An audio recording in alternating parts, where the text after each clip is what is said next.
Ciencia. Seguimos nuestras conversaciones de mayo junto a Oceana en Chile a propósito del mes del mar, y hoy nos corresponde hablar de pesquería. ¿Se está escuchando la ciencia en la administración de los recursos pesqueros? Qué buena pregunta la que nos vamos a hacer hoy y que vamos a tratar de responder junto a César Astete, director de las campañas de pesca de Oceana en Chile, que ya está listo para conversar con nosotros. César, ¿qué tal? Bienvenido. Hola Emilia, buenas tardes, muchas gracias por el espacio, gusto de saludarte. Gracias a ti por venir a conversar con nosotros, y partíamos con esa pregunta que parece muy directa, ¿no? ¿Se está escuchando a la ciencia en la administración de los recursos pesqueros? Pero partamos un poquitito más atrás. ¿Por qué debería escucharse? ¿Para qué? ¿Qué es lo que hay que mirar con atención en la administración de esos recursos pesqueros y cómo se está haciendo hoy? Sí, una primera cosa que me gustaría decir es que el océano, digamos, este gran cuerpo de agua, ¿cierto? Que es cerca del 70% de la superficie de nuestro planeta, en él se desarrollan muchas actividades, digamos, económicas. En Chile particularmente tenemos una vinculación muy grande, ¿cierto?, con la acuicultura, pero también con la pesca. Entonces, la pesca es una actividad que está vinculada directamente al océano y que es una actividad global también. Entonces, siempre es una actividad que tenemos que estar mirando cómo se desempeña, justamente porque la historia mundial nos ha ido mostrando que cuando las decisiones se toman solamente con criterios económicos, políticos, básicamente en muchos casos, y no se escucha la ciencia, lo que termina pasando es que las poblaciones de peces terminan teniendo, digamos, una sobrepresión, que en el sector pesquero nosotros llamamos sobrepesca, que es cuando estamos sacando más de lo que la naturaleza, digamos, soporta en términos de escala. Entonces, ahí hay un primer punto de que el océano siempre está sometido, digamos, a la presión de actividad económica y en este caso de la industria pesquera. En Chile en particular, Emilia, la industria pesquera igual es importante, digamos, y se establece industria, hablo en términos generales, incluyendo al sector propiamente industrial, pero también, digamos, a la pesca artesanal que está distribuida en todo nuestro país. Entonces, nosotros tenemos pesca, por decirlo así, desde Arica y Parinacota hasta Punta Arenas, pero también en toda nuestra isla, ya sea en Claro. islas oceánicas o en islas, digamos, que están más cercanas al continente. Entonces, es una actividad bastante identitaria y de identidad de nuestro país, tanto a nivel artesanal como industrial. Entonces, cuando uno empieza a mirar qué ha pasado con la pesca, ahí nos encontramos con algunas cifras que ya nos llaman la atención y nos ponen una luz ahí de alarma. Por ejemplo, que A ver. el 53% de las especies que se comercializan en Chile, en este caso hay ahí unos detalles de los que tienen un punto biológico de referencia y otros datos técnicos, pero el 53% de las especies de mayor importancia comercial hoy día se encuentran sobreexplotadas y o colapsadas, lo que nos quiere decir, digamos, que más de la mitad no están en un buen estado. Por lo tanto, Claro. hay ahí varios desafíos que tenemos que ir siguiendo, digamos, en esto para que la pesca tenga, digamos, lo que se llama sostenibilidad. César, claro, uno entiende que para evitar esta sobreexplotación es necesaria la regulación, y ahí obviamente un diálogo con todos los sectores, porque esto depende también buena parte de la economía en ciertos lugares, ¿no? ¿Cómo se hace esa norma? ¿Cómo se regula para que no exista esa sobreexplotación, que hoy día vemos que más de un 50% existe de todas maneras? Sí, nosotros en Chile, mira, hace 10 años dimos paso importante en materia de un concepto que se utiliza mucho, que es gobernanza, pero que básicamente es cuáles son las reglas que nos damos para Claro. ponernos de acuerdo. Entonces, Chile avanzó en la creación, por ejemplo, de los comités científicos, y ese es un punto bien relevante porque antes de esto, las decisiones en materia pesquera las tomaban con un gran criterio político. Entonces Mm. era muy común que mediante manifestaciones, digamos, en las calles, se consiguieran aumentos de la captura por sobre la recomendación científica. Bueno, desde hace 10 años atrás tenemos hoy día la decisión del comité científico, que es quien propone algunas medidas en las cuales la autoridad política no puede intervenir. Y una de esas, por ejemplo, es el cuánto se puede pescar. Entonces, de cierto modo, sacamos de la discusión entre los actores, las autoridades públicas, de cuánto se podía pescar. Pero para dar esta gobernanza y que todos podamos tener las reglas, se crearon los comités de manejo, que los comités de manejo es donde se discute cuándo se puede pescar, dónde se puede pescar, para qué se puede pescar o quiénes pueden pescar. Entonces, el cuánto ya está en otra discusión que una discusión científica, pero las materias de administración y de regulación, como tú bien decías, hay una amplia participación del sector pesquero artesanal, hombres y mujeres que participan en los comités de manejo y también del sector industrial y la institucionalidad pública. Nosotros seguimos muy de cerca las discusiones tanto del comité científico del comité de manejo, porque como organización de la sociedad civil nos permite ir monitoreando también las discusiones, los avances que van teniendo los temas. Entonces, ese es el ordenamiento que nosotros tenemos. Entonces, de ahí ya empiezan a emanar las distintas regulaciones, las limitaciones, también los incentivos a veces para que se genere la actividad, pero de esa forma ya desde hace 10 años nos estamos ordenando. Hay desafíos, no quiere decir que con eso hayamos conseguido, digamos, todo lo que se necesita, digamos, para que esta tendencia de tener el 53% de las especies sobreexplotadas o agotadas, digamos, se revierta. Claro, pero efectivamente pareciera que hay un consenso mayor o que se ha trabajado en el diálogo en este sentido en el país para poder avanzar precisamente a evitar esta sobreexplotación. Ahora, es interesante la mirada científica que hay, digamos, en esta forma de normar y regular, y sobre la base de qué datos esos comités científicos finalmente resuelven. Eso también quizás puede ser a lo mejor un poco técnico, pero es interesante de conocer. Sí, no, súper interesante porque justamente lo que hace el Estado de Chile es todos los años diseñar una cartera estratégica de investigación. Y esa cartera estratégica de investigación de las ciencias del mar, en este caso para la toma de decisiones pesqueras, la realiza fundamentalmente el Instituto de Fomento Pesquero, que es un instituto público-privado que está ubicado de hecho en la región de Valparaíso, y quienes son los que desarrollan la investigación estratégica en algunos casos y básica también para la toma de decisiones. Y eso se complementa con lo que hace en algunos casos el fondo de investigación pesquero y acuícola que existe también, que participan las universidades, investigadores e investigadoras que complementan todos los datos que finalmente, teniendo lo del IFOP y alguna información independiente o ligada al fondo de investigación pesquera, esa información llega al comité científico y el comité científico, en base a la revisión de esos antecedentes, propone las medidas que en este caso la subsecretaría tiene el mandato de consultar. Y una de esas medidas, la central, Emilia, es cuánto se puede, digamos, pescar de una especie u otra, que es lo que comúnmente en el sector pesquero se llama la cuota, que es cuánto de, en este caso, de la población de peces que está autorizada para capturar, puede, digamos, extraer cada uno de los participantes, sea este artesanal o industrial. Está la cuota, pero también hay momentos en que algunos de estas especies entran en veda, ¿no? Quizás también podríamos explicar esa parte. Sí, en general la mayoría de las especies tienen vedas.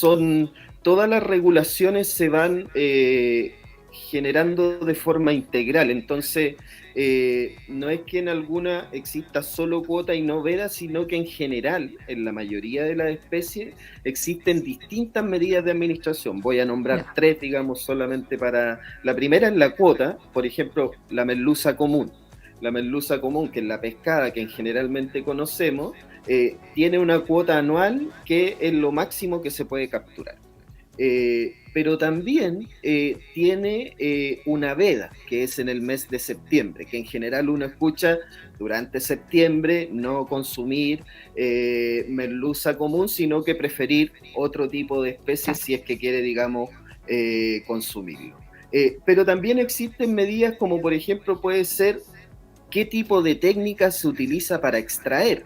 Entonces, si se utilizan redes, si se utilizan anzuelos, entonces, de cierto modo, todas esas definiciones son bien integrales y se intenta tomar un conjunto de medidas que ayude a, digamos, que la especie, digamos, tenga esta sostenibilidad en el tiempo. Hay otro tipo que son más específicas, no sé, por decir solo una, pero en la región del Biobío hace tiempo se certifica, en el caso de la sardina común y la anchoveta, que es una especie que en la región del Biobío se trabaja mucho, se certifica toda la pesca que se desembarca. Y eso es una medida excepcional, no opera para todas las especies, sino que para esa especie en particular se certifica todo el desembarque. Entonces, todas las pesquerías, por decirlo así, que son las especies, van teniendo distintas medidas de acuerdo también a su naturaleza, a los temas ambientales, a los temas sociales y también a los temas económicos. Se intenta, digamos,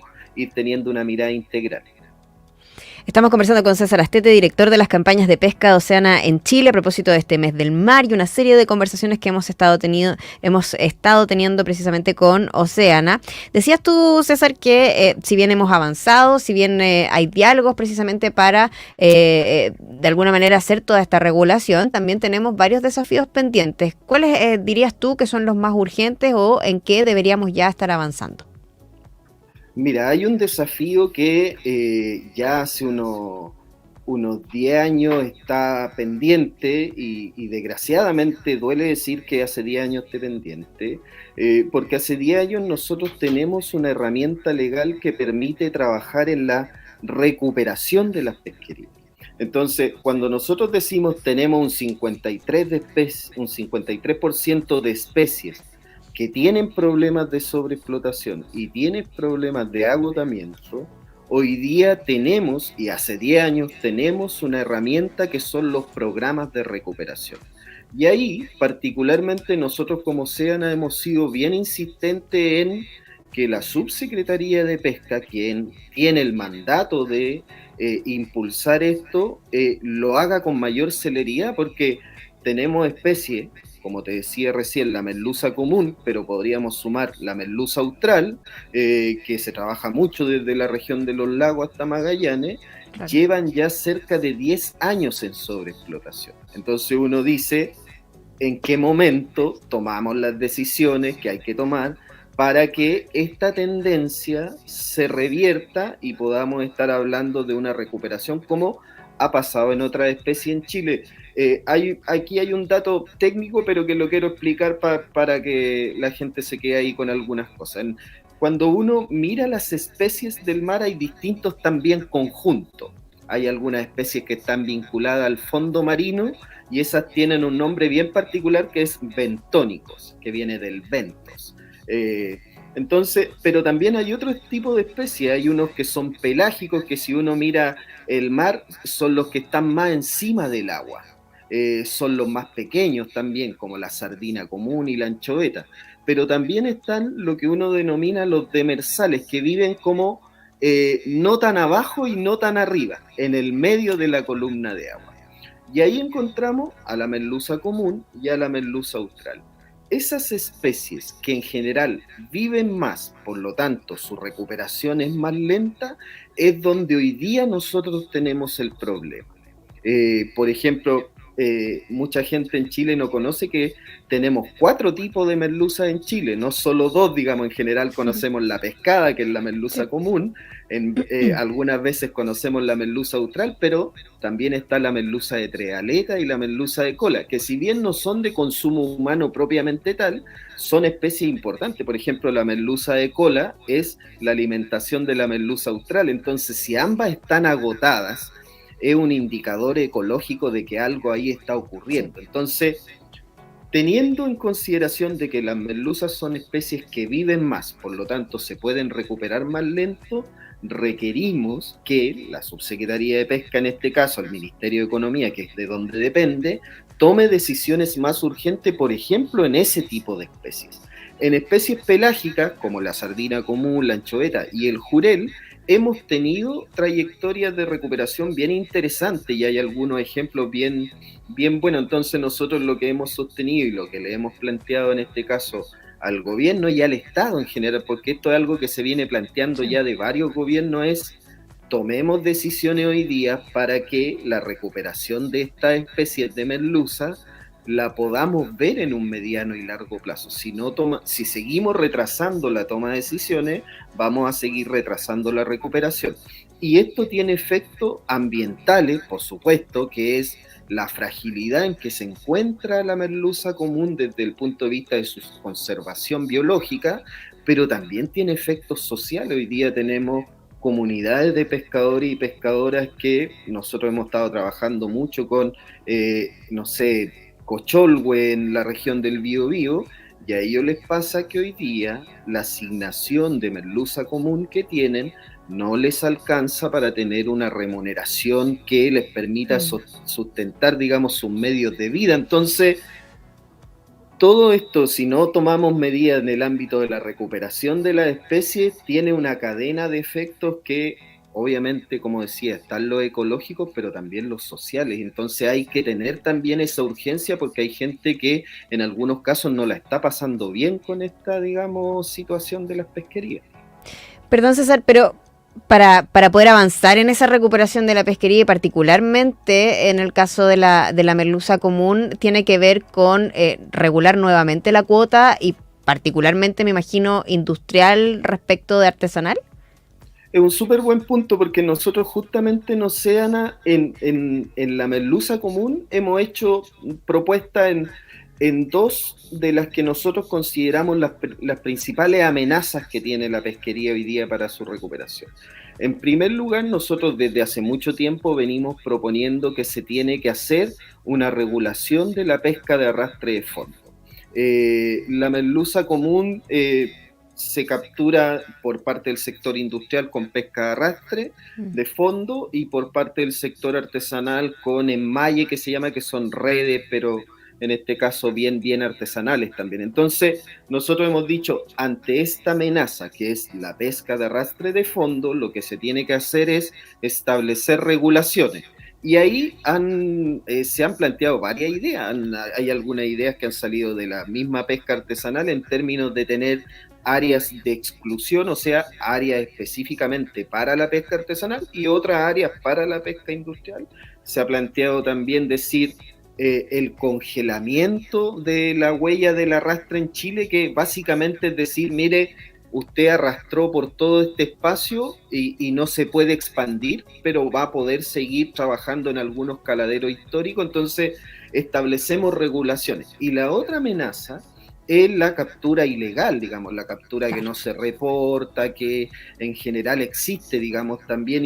Y nosotros ahí hemos intentado, hicimos un trabajo bien interesante con el Instituto Milenio de Sociología SECOS, que lo dirige el doctor Stefan Gelsich, de la Universidad Católica de Santiago. Trabajamos también con el Futuro de la Pesca, que es otra organización que se dedica a los temas de comercialización.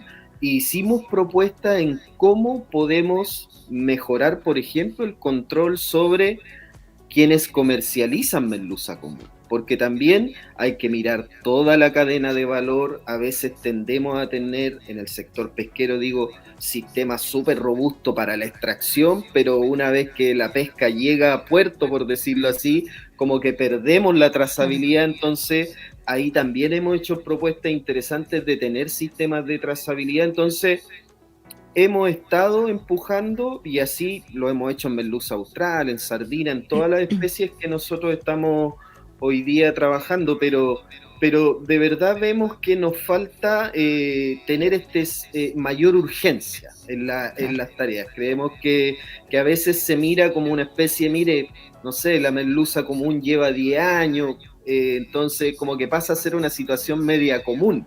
Bueno, no puede ser común que todos los años estemos diciendo que la merluza común está en un estado de sobreexplotación. Tiene que llamarnos a la acción, y ahí básicamente nosotros hemos tratado de proponer estas medidas ante las principales amenazas que vamos identificando también para la conservación de las especies en Chile.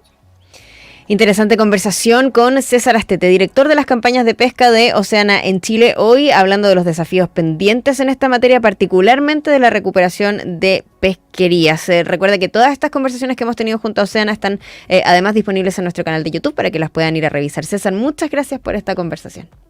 No, gracias a ti, Emilia, por el espacio y un feliz mes del mar para todos quienes aman este cuerpo infinito del océano. Así que muchas gracias por el espacio y cualquier cosa desde Oceana en Chile estamos disponibles en todas nuestras redes, en la página web, para que puedan ver nuestro trabajo. Así que gracias por el espacio para difundir este trabajo también. Muchas gracias, César, que esté muy bien. Chao, chao. Chao.